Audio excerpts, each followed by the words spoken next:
Salut les investisseurs, dans cette vidéo on va analyser ensemble les résultats annuels du groupe Campari. Pensez à vous abonner à la chaîne si ce n'est pas déjà fait et on commence tout de suite avec l'analyse du groupe Campari qui est un concurrent de Pernod Ricard et de Diageo. Le 4 mars 2025, le géant italien des spiritueux Campari a dévoilé ses résultats annuels. En 2024, dans un environnement économique et géopolitique marqué par une volatilité persistante, le groupe a enregistré une croissance robuste de son chiffre d'affaires atteignant 3,07 milliards d'euros, soit une progression de 5,2% par rapport à 2023. Cette performance solide a été réalisée malgré des conditions climatiques défavorables en Europe et un réajustement post-Covid. L'acquisition notable de la marque de cognac Courvoisier a joué un rôle clé, dopant la croissance de 2,7%. Les marges du groupe ont cependant été sous pression. L'EBIT s'établit à 392,4 millions d'euros, en net recul de 27,4% par rapport à 2023, ramenant la marge à 12,8% contre 18,5% l'année précédente. Cette chute s'explique par une croissance plus modérée du chiffre d'affaires combinée à des investissements stratégiques déjà engagés pour renforcer les infrastructures commerciales et logistiques, ce qui a généré un effet ciseau défavorable. L'EBITDA atteint 520 millions d'euros, en baisse de 20% par rapport à 2023, avec une marge à 16,9%, pénalisée par une inflation persistante des coûts de production. Le free cash flow affiche une nette amélioration, passant à 173 millions d'euros en 2024 contre un déficit de 180 millions d'euros l'année précédente. Ce rebond provient d'une solide génération de trésorerie et d'une meilleure gestion du fonds de roulement, malgré des dépenses d'investissement élevées de 440 millions d'euros, incluant l'achat d'un nouveau siège social et des projets d'expansion de la production. La rémunération des actionnaires reste stable, avec un dividende proposé de 0,065 euros par action, soit 78 millions d'euros de dividendes identiques à 2023.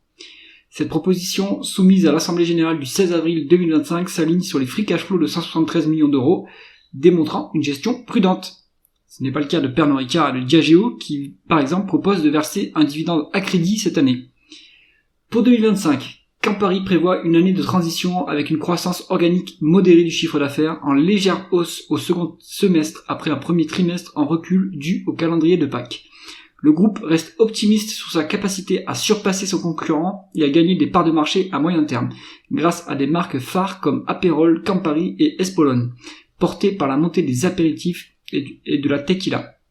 Cependant, l'éventuelle imposition de droits de douane de 25% sur les importations aux États-Unis depuis le Mexique, le Canada et l'Europe, avec un impact potentiel de 35 millions d'euros en 2025 avant mesure corrective, représente un risque notable.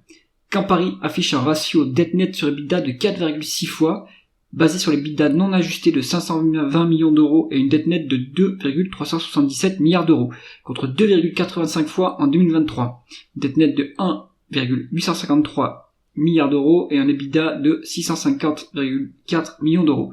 Cette hausse reflète l'impact des acquisitions, notamment Courvoisier pour 577 millions d'euros et des investissements stratégiques. L'entreprise est valorisée à 35 fois ses bénéfices 2024, le jour de la publication. C'est un multiple élevé au regard de la croissance affichée. Toutefois, Campari est loin d'être l'acteur du marché qui souffre le plus dans ce bas de cycle. Alors, on a quand même beaucoup de dettes chez Campari, on a même plus de dettes que chez Pernod Ricard et que chez Diageo, ça c'est un peu risqué. Donc moi, Campari c'est plutôt la boîte de croissance du secteur.